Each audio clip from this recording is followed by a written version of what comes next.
My name is Delilah Hargrove, and I want to tell you something most women in my position would never admit out loud. I almost let them break me. Almost. I'm 34 years old.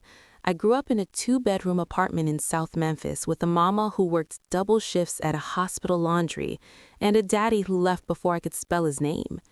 I clawed my way through a full scholarship to Vanderbilt, landed a corporate law career in Nashville's most brutal firms, and married a man I genuinely loved, or thought I did. I drove a white Range Rover, wore a Cartier bracelet my husband gave me on our 3rd anniversary, and lived in a 6,000-square-foot stone house in the Belmead neighborhood where every neighbor either inherited their money or married it. I thought I'd arrived. I thought I was safe. God, I was so wrong. His name is Prescott Aldridge. Press, everyone called him, son of Eleanor Aldridge, Nashville's most celebrated real estate dynasty matriarch. Eleanor built her empire through 3 marriages, 2 lawsuits, and 1 inheritance she always said she earned. She wore Chanel-like armor, spoke in a velvet drawl that made cruelty sound like a compliment, and had never once looked at my daughter, my Cora, my 7-year-old with her gap-toothed smile and her daddy's green eyes, like she belonged in that family. I noticed it before I admitted it. The way Eleanor handed gift bags to Prescott's sister's kids, twins named Sawyer and Sloan, with both hands, like she was presenting treasure. The way she'd touch their hair and call them my heart. And then the way she'd glance at Cora, if she glanced at all, with something cool and distant behind her eyes, like Cora was a guest's child who wandered into the wrong room. I told myself I was being sensitive. I told myself Eleanor was just old-fashioned, just stiff, just Southern in the particular way that means warmth is rationed and bloodlines are everything. I was wrong about all of it. It was Christmas Eve at the Aldridge estate in Franklin, Eleanor's main house, 22 rooms, a chandelier in the foyer that cost more than my first 3 years of salary combined. The whole family gathered. Prescott's sister Vivian and her husband Cole, the twins running circles in their monogrammed pajamas, Eleanor's younger brother Doyle nursing bourbon by the fireplace, and various cousins and hangers-on filling every gilded corner.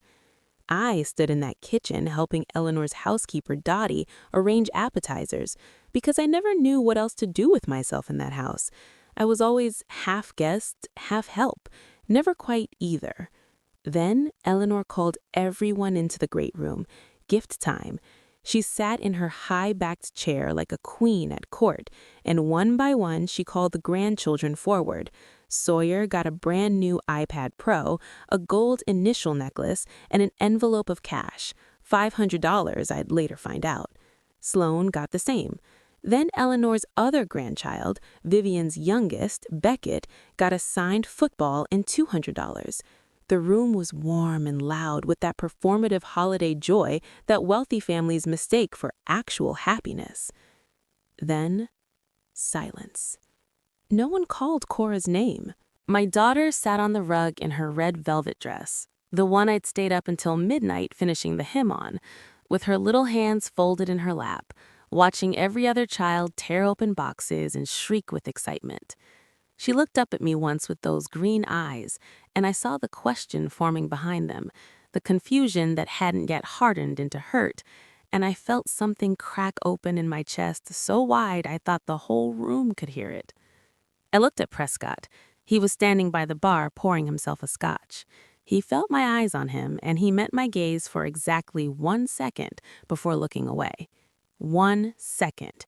7 years of marriage, 1 daughter, and he gave me 1 second before he looked away. I walked over to Eleanor. I kept my voice quiet and even because I am a lawyer, and I have been trained to perform composure when everything inside me is on fire. I said, "Eleanor, I don't think Cora received anything." Eleanor looked at me over the rim of her champagne glass. She smiled, and it was the worst kind of smile, the kind that's really just teeth. And she said, soft as silk, "Well, Delilah, she's not really family, is she?" Not really family. Not really family. I heard Vivian pull in a sharp breath somewhere behind me. I heard Doyle set down his bourbon glass. I heard the twins whispering to each other. And I heard absolutely nothing from my husband. Not one word, not one breath of protest, nothing. I turned and looked at Prescott one more time. He was examining the label on his scotch bottle like it contained the answers to questions he'd never had the guts to ask. I did not cry. I want you to know that. I did not give Eleanor Aldridge the dignity of my tears in her great room on Christmas Eve. I picked up my daughter, held her close, and I whispered in her ear, "We're going to go get some of Dottie's cookies from the kitchen, baby." Cora nodded against my shoulder like she understood something she shouldn't have had to understand at 7 years old. But here is what Eleanor didn't know. Here is what Prescott had forgotten, or maybe never fully understood about the woman he married. I don't break in public. I build in private, and I had been building for a very long time. See, 3 months before that Christmas, I found something. Not on purpose, or maybe on purpose in the way that women who already feel something is wrong tend to find things because we're always half looking. I'd been reaching for a phone charger in Prescott's home office desk drawer when I found a second phone. Burner, prepaid, the kind you buy at a Walgreens with cash. I didn't panic. I sat down in his leather chair and I turned that phone on and I read every single message thread with the calm, methodical precision of someone who had been practicing emotional distance for years without knowing that's what they were doing. Her name was Renata Solis. She was a 30-year-old architect working on one of Eleanor's new luxury condo developments in East Nashville. The messages went back 14 months. I won't tell you what they said because some things are private, even when they're a betrayal. But I'll tell you this, it wasn't just physical. There were messages about the future, about Prescott being finally ready, and about Eleanor already knowing and approving, about how Renata would be a much better fit for the family legacy. Eleanor knew. Eleanor had known for over a year. She had been encouraging it. She had looked at my daughter, her son's child, her own blood, whether she liked it or not, and she had decided Cora was collateral damage in a succession plan. I put the phone back exactly where I found it. I went to the bathroom, ran cold water over my wrists the way my mother taught me when I needed to stay steady, and I made a decision. I wasn't going to explode.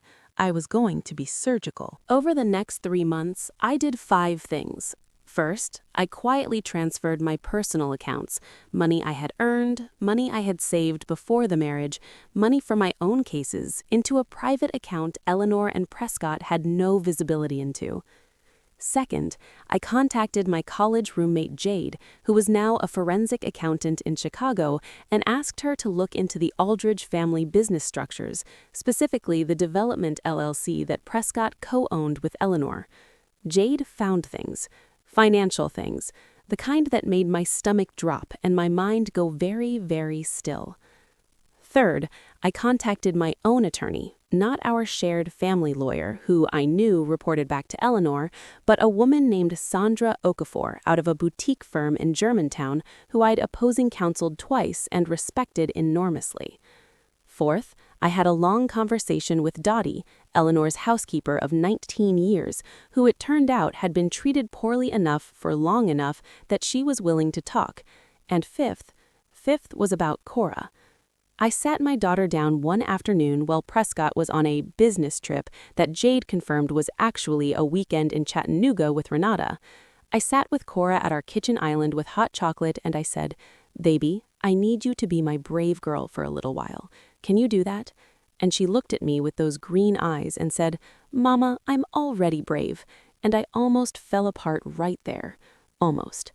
I told her that if we were ever at Grandma Eleanor's house and Grandma Eleanor ignored her or said something that made her feel small, I needed her to do something for me. I'd prepared a small box, simple, white, the kind you'd put a piece of jewelry in, and inside was a folded note. I told Cora exactly what to say when she handed it over. I practiced it with her 4 times. She delivered it perfectly every single practice run. My daughter, 7 years old, gap-toothed and green-eyed, memorized her lines like she was born to it. Maybe she was. Maybe she got it from me. So there we were, Christmas Eve. Not really family. And I carried Cora to the kitchen and I let the evening proceed, and I watched Eleanor hold court and Prescott avoid eye contact and Vivian look guilty and useless in equal measure, and I waited. I had told Cora, "You'll know when, baby." And somehow, impossibly, she did. It was after dinner. The adults were back in the great room, dessert half eaten, the twins asleep upstairs, the conversation turning to business, specifically to Eleanor's announcement that she was restructuring the Development LLC and formalizing Renata's consulting role. I watched Prescott's jaw tighten. I watched him not look at me. I watched Eleanor smile at the room like she was just doing what was necessary and wasn't it all so civilized. And then Cora, who had been sitting quietly on the settee with a picture book, stood up. She walked across that great room, past Doyle, past Vivian, past Cole, and she stopped in front of Eleanor's chair. She reached into the small bag I'd packed for her, and she pulled out the white box, and she held it out with both hands, the way Eleanor had handed gifts to Sawyer and Sloane, and she said in her clear, 7-year-old voice, "Grandma, Daddy told me to give this to you if you ever ignored me again." The room went completely still. Eleanor looked at the box. She looked at Cora. She looked at Prescott, who went the color of old ash. And then she took the box, because Eleanor Aldridge had never been able to resist opening something, and she lifted the lid. Inside was the folded note. She unfolded it, she read it, and she screamed. Not a gasp, not a sharp intake, a scream, short, strangled, the sound of a woman who has controlled every room she's ever walked into, suddenly losing grip on every single wall at once. Because the note, written in my handwriting on my personal letterhead, said this: "I know about the LLC transfers. I know about Renata. I know about the offshore account in your brother Doyle's name that you've been using to shelter development income. My attorney has copies of everything. My forensic accountant has filed a preliminary report. You have 72 hours to agree to terms before this becomes public record. Cora is your granddaughter. She is family. She has always been family. Now act like it, or I will dismantle everything you built, piece by piece, in open court. With love, Delilah." Doyle stood up from his chair so fast he knocked over his bourbon. Vivian said, "Mother, what is that?" Prescott said, "Delilah," in a voice I had never heard from him before, something low and broken and afraid. Eleanor was still staring at the note. Her champagne glass was shaking in her other hand. I stood up from the settee. I picked up my daughter and settled her on my hip. I smoothed her velvet dress. I looked around that room, at all of it, all of them, the chandelier and the gilt frames, and the performance of a family that had never once made me feel welcome. And I said, calmly, conversationally, the way I speak in a deposition when I already have everything I need, "Merry Christmas, everyone." I walked out the front door. I buckled Cora into her car seat. I drove us to my mother's cousin's house in Brentwood, where I had already arranged for us to stay, and Cora fell asleep holding my hand in the back seat, and I drove through the Nashville dark with the radio off, and I let myself feel, finally, the full weight and the full relief of it all at once. Here is what happened in the 72 hours that followed. Eleanor's attorney called Sandra O'Coffer at 7 the next morning. By noon on December 26th, terms were being discussed. By New Year's Eve, a separation agreement was signed, one that reflected the full value of what I had contributed to that marriage, what I had sacrificed, what I had earned. Cora's trust fund was established that same week, funded by an account Eleanor had specifically and quietly created for the other grandchildren, in which Sandra argued, successfully, should include Cora retroactively. The LLC matter was resolved in a separate negotiation that did not go well for Doyle, and I'll leave it at that. Prescott and I divorced formally 8 months later. He and Renata moved to Atlanta. I heard through Vivian, who, to her credits, called me privately to apologize and has since become someone I'd actually call a friend, that Eleanor had a very difficult spring. Vivian said her mother had started therapy. I don't know if I believe that, but I found I didn't need to. Cora started second grade in the fall at a school she loves, with a teacher who calls her one of the brightest kids I've seen in 20 years, which honestly tracks. She has her gap-toothed smile and her green eyes, and she has never once, not a single time, asked me why Grandma Eleanor doesn't come around anymore. Children know more than we give them credit for. They feel the temperature of a room before they have the words to describe it. I kept the house in Belmead. I know that surprises people. They expect me to have left, to have started fresh somewhere smaller and simpler. And honestly, there were weeks I wanted exactly that.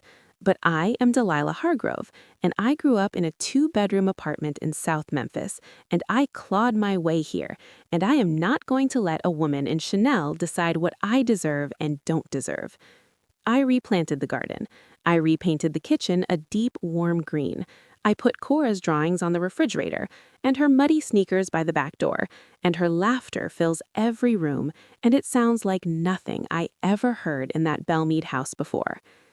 I wear the Cartier bracelet sometimes, not because of Prescott. I stopped thinking about Prescott a long time ago. I wear it because I bought my mother a matching one last Mother's Day, and when we're together, we hold up our wrists and laugh, and she says, "Look at my baby." And I think about every double shift she worked, and I think, yeah, look at me. There is one more thing I want to tell you. A few weeks after everything settled, I got a card in the mail.